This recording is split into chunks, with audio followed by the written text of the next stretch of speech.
Hi, PCC. My name is Elizabeth, and I am so glad to be here with you today. I've been attending PCC for over 6 years now, and I volunteer in our creative arts department as a service producer. So on some Sundays, you might see me in the back of the worship center, ensuring that the service is going according to plan, focused on the details, and just making sure that everyone has what they need. During the work week, however, I'm a business leader. I have over 10 years of leadership experience as a business partner in talent acquisition, training, and development. And, Stephen asked me to share a couple of thoughts with you this week on leadership. And I wanted to share from my experience that I've been going through in the last couple of weeks. And that really landed on my leadership through a crisis situation. And I landed on a couple of points that I wanted to share with you today. So hopefully you'll find them helpful. For us as leaders, when we're going through a difficult situation or a crisis, communication is key. It's important that we not hide or pretend that the crisis is not happening.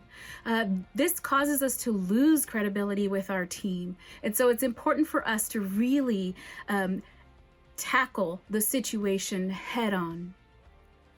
I really believe it's important that a message come out from the leadership team to the organization. This really sets the tone. It sets a strong expectation for the team that you will continue to communicate as the situation evolves. It ensures also that the silence isn't filled with what ifs, but it's filled with a message from the leadership team. And it also includes the steps that you as an organization are taking to ensure the safety and security of your employees. You should share what you have. Sometimes the plans are changing and ever evolving as the crisis changes. But ensure that you tell your employees that you will continue to frequently check in with them and update them with the latest information as needed. It's also important that you communicate to your team that the feelings of fear and anxiety that they're going through, those are normal. We're all humans in this human experience, and those are fears and anxieties that we are all feeling, especially during a crisis situation. As a leader, it's important that you have resources available for your team, whether it's community resources, organizational resources, churches, and your benefits program. Oftentimes, resources that are provided by your benefits program are often overlooked or not utilized as much as we could be. So I encourage you to partner with your HR business partner or with your benefits provider to see what other resources are available to your team. And make sure that you have that list ready to go. Send it out in an email so that everybody has access to the same information. And it's important to keep your team updated. Give them a timeline of when they should expect to hear more communication from you, so they know to expect it and they know that it's coming. So you've communicated to your team, you've communicated the plan, how often you will communicate, but they're going to want a platform as well, because as we know, communication is a two-way street. So here's where I want you as a leader to lean into the human side of leadership. I don't want you to ask them how the project is going. Are they going to meet the deadline? What resources do they need to meet the deadline? I really want you to ask them about them. How are they doing? How is their family doing? What are their main concerns during this difficult time? What do they need from you in order for them to feel more assured as to where the organization is going? I really want you to take note of these responses. And if you don't have the answers to some of their questions or their concerns, it's okay for you to say, I don't know, but I'll do the research and get back to you. And the key in that sentence is getting back to them. Don't leave them hanging. Ensure that you do the research and get back to them on their particular questions. If the answer is a little tough to find, or if you're still looking for the answer or still formulating the answer, it's okay for you to check back in and say, I haven't forgotten about you. I haven't forgotten about the question that you had, and I am looking into it, and I will get back to you as soon as I have a response for you.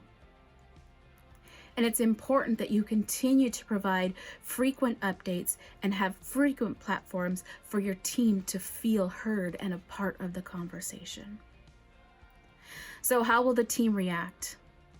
You're going to get the gamut here. You're going to get some that are very adept and will continue working through the crisis. Most of the team will sit somewhere in the middle, right? That they'll still have concerns, still have questions, but will try to adapt and work in the best way. And then you'll also have individuals that will be anxiety ridden and will have difficulty working. But I think it's important for us to understand that as a whole, whether they fit in either of those categories, that productivity will be low. So for you as a leader, I really want you to be proactive and think about the workload. What projects can you pause or delete? How can you redistribute the workforce so that more people are carrying the load more equally? So really think about what you have going on now and what is upcoming so that everybody feels that they're strongly contributing to the success of the organization in the best way possible.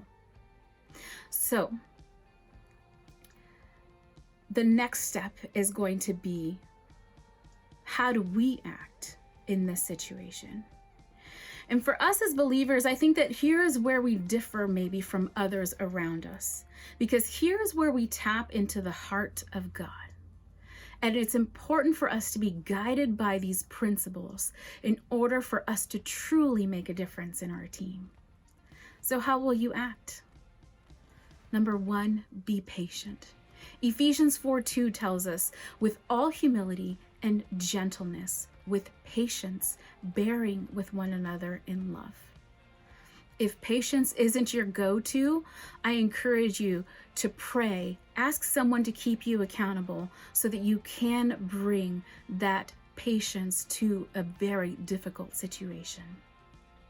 Next, I want you to show compassion. 1 Peter 3:8 tells us, finally, all of you have a unity of mind, sympathy, brotherly love, a tender heart, and a humble mind. The word that really sticks out to me on that is a tender heart. So even as you as a leader, it's important that you are tender to your employees and ensuring that you are focused on what their needs are as we're navigating through a difficult time.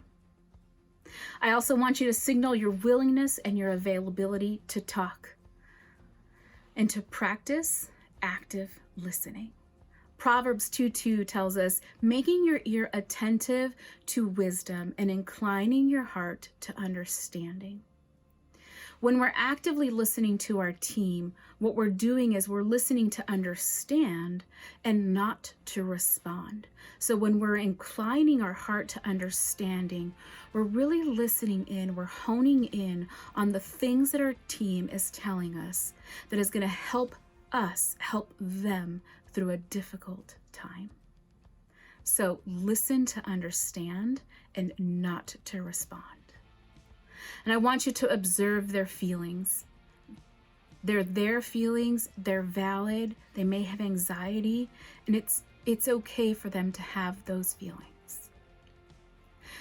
So I hope that these principles help to support you as you lead your team through a difficult time.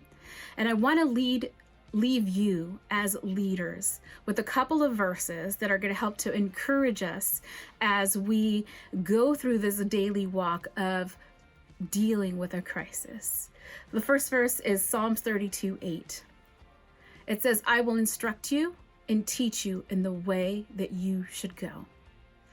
Super keep it simple, right? God is telling us he's going to instruct us and he's going to teach us. He's going to give us the words so that we can really encourage and empower our team during this difficult time. Isaiah 41:10 is a favorite of mine. Fear not, for I am with you. Be not dismayed, for I am your God. I will strengthen you. I will help you. I will uphold you with my righteous hand. The phrases that stick out to me are, he's going to strengthen me. He's going to help me. He's going to uphold me. Even when the crisis gets difficult, I can rest on God's strength to get me through this so that I can support my team as we get through the crisis together. PCC, I hope that these leadership thoughts help to support you as you support your organization through a difficult time. And I want to give us a call to action. Number one, our mission at PCC is to really connect with the community around us so that lives are changed forever. We are in a time that we can support the community around us in various ways. Continue to do that. I'm also going to ask you to hop onto our website and give. All of the ministries of PCC are supported by you. And we appreciate your giving to those ministries. Give according to your heart and give cheerfully. And lastly, I'm going to encourage you to engage. We've got a lot of great things happening here on our YouTube channel, Instagram. We're streaming our services live on Sunday, and we want you to connect and invite your friends to connect with us. So I hope that you found this leadership moment helpful. And thank you so much for joining us. Throw your questions down below or your comments down below, or put them over on our Instagram post, and we'll be happy to get back to you. Thank you, PCC, and have such a great day.